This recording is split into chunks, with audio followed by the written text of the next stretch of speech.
Hey all you nerds, Gabe aka Froopy Art here, and welcome back to our Gravity Falls and cryptid-inspired Pokemon region. In the previous episode, you met William Pines' long-lost twin brother, Wilford, who has been trapped in another dimension. Unfortunately, the Cypher Squad kidnapped him and took the Ultra Wormhole device as well.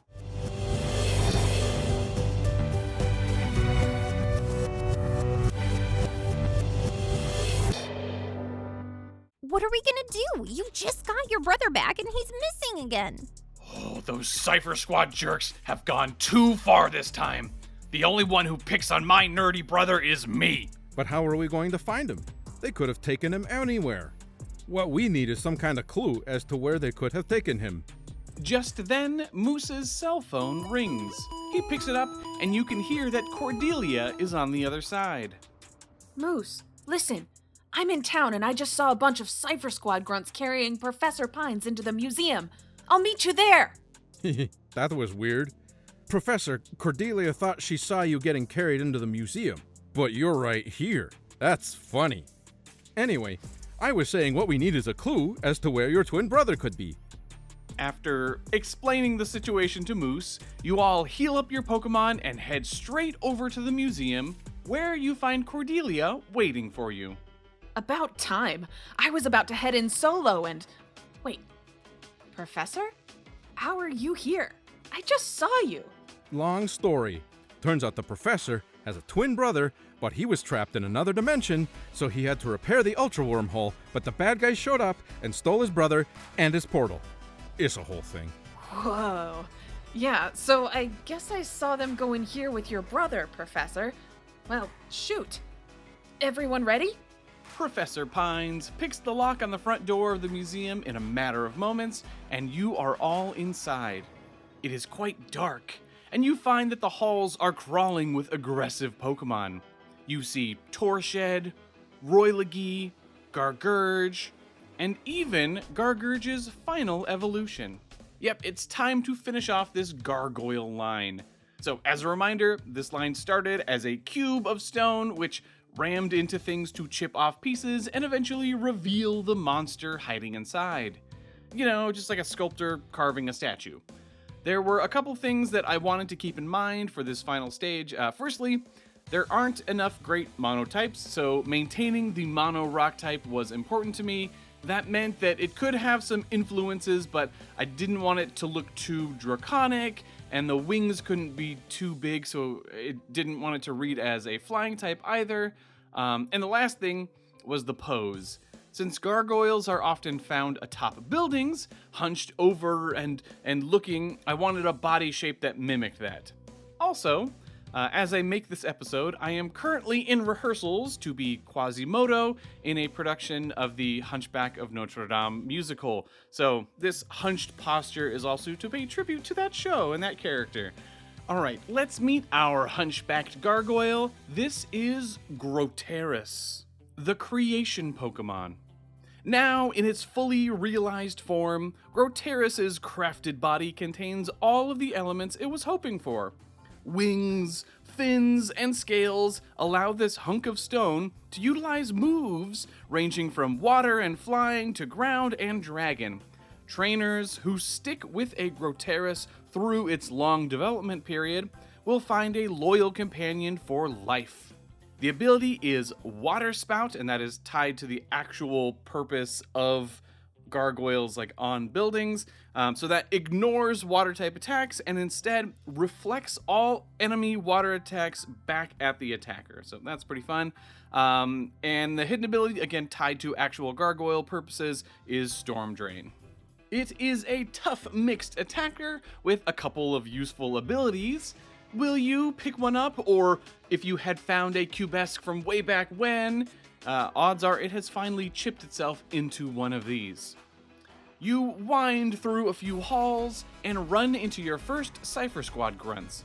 They are standing in front of a pedestal with a familiar-looking book on it. It's the third journal. Oh no, not these idiots again. Lee told us to watch the book while he escorted the scientist upstairs. I never thought we'd actually have to defend the book. you don't give them the chance to talk anymore, and you and the professor jump into a double battle to take care of them. Their first 4 Pokemon aren't too bad, but their last 2 are new to you. Our crying baby Banshee just has to turn into a moody teenager. This is a 3-stage line, so getting some angst in the middle feels right. And though I'm not really turning any of the Gravity Falls characters into Pokemon, this one definitely feels like Robbie, complete with the hoodie look. Now, once I got the proportions feeling right, the rest of this design really just fell into place. I mean, it's a ghost hoodie. There's not too much to it. It's always nice when you end up with a design that feels like just the right level of complexity. I don't think I could add or remove anything at this point. Okay, let's continue this ghost line with Angster, the grumpy Pokemon. This unfortunate ghostly hoodie is overtaken with ennui and dread.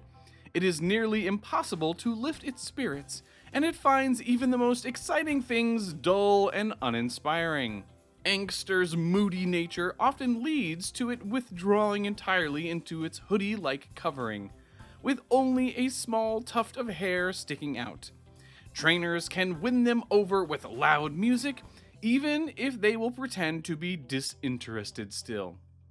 The ability is Wraith Wail, so that makes all sound-based moves become ghost-type moves, with the hidden ability being soundproof. This ghost type's sound attacks are a pain to deal with, as another new Pokemon emerges next to it. Okay, so another creature that I wanted that falls into folklore and mythology is the Naga. These are a snake and human combination often found across India and the surrounding areas. This design, woo-wee, it took me forever to figure out.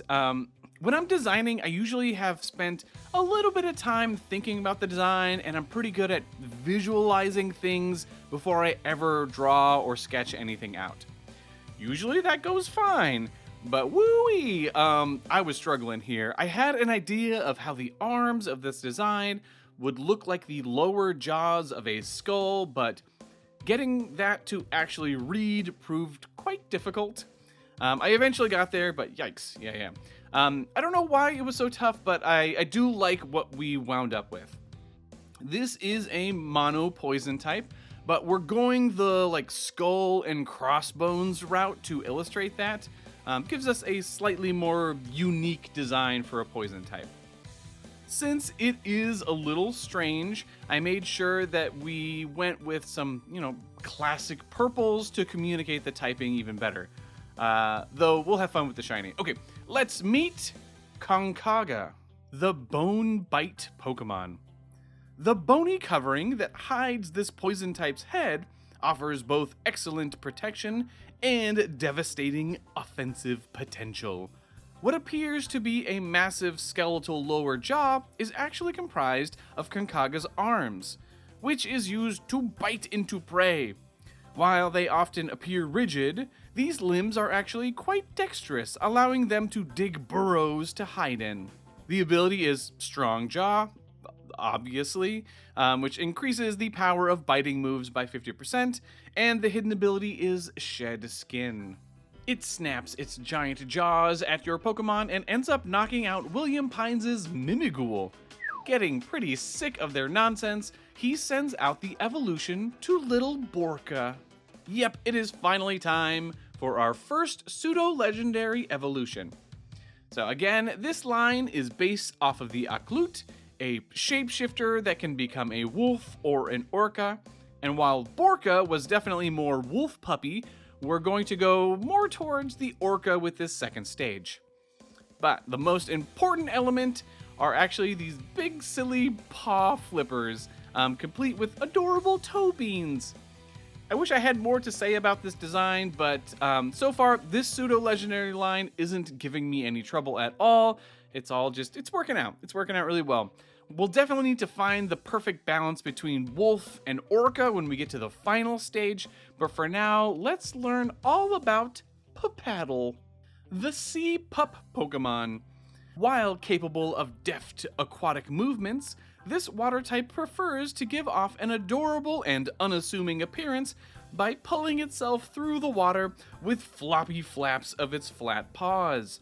In reality, Papaddle are adept hunters who use their friendly appearance to lure prey into the water.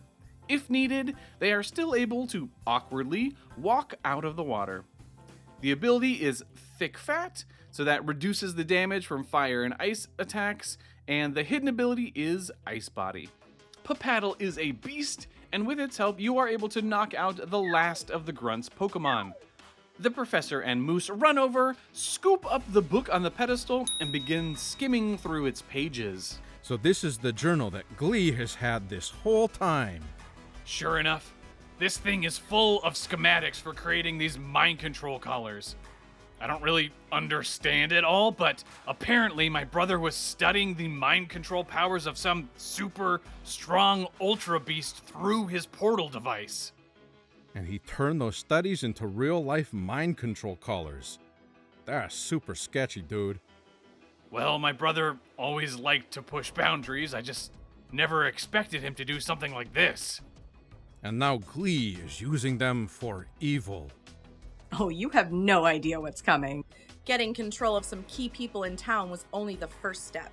Now, Glee will be able to open the portal, bring forth that legendary Ultra Beast, and change the world for the better. And you chumps won't be able to stop us. Not even a chance. From behind you, a wave of Cypher Squad grunts are advancing. Everyone else tells you to continue on while they hold their ground. One of the grunts laughs at you as you run, claiming that you will have to get through 4 of the strongest Cypher Squad members if you want to reach the scientist. But we'll pick up from there in the next episode. Oh, but before we go, let's check back in on the decks. Yeah, look at that. We are really filling this out pretty good. It's looking pretty nice. There's a few spots, some more evolutions to go. There's a couple of single stage Pokemon that'll also fill in some of this, but yeah, we're getting pretty close to the end. This is kind of exciting stuff. Let me know down in the comments if there are any particular evolutions that you're really looking forward to. Yeah. This is looking good. Be sure to leave a like, comment, and subscribe if you are enjoying this series. There's a new puzzle added to the Discord server, so check out the video description for details on how to join all of the journal deciphering fun that we're having there if you haven't done so already. I have to thank the amazing Patreon supporters. You are all amazing, but in particular, I have to shout out Angel and Cyberlord. They are rocking it in the champion tier like the bosses that they are. Okay, I will catch you in the next one. Later, nerds.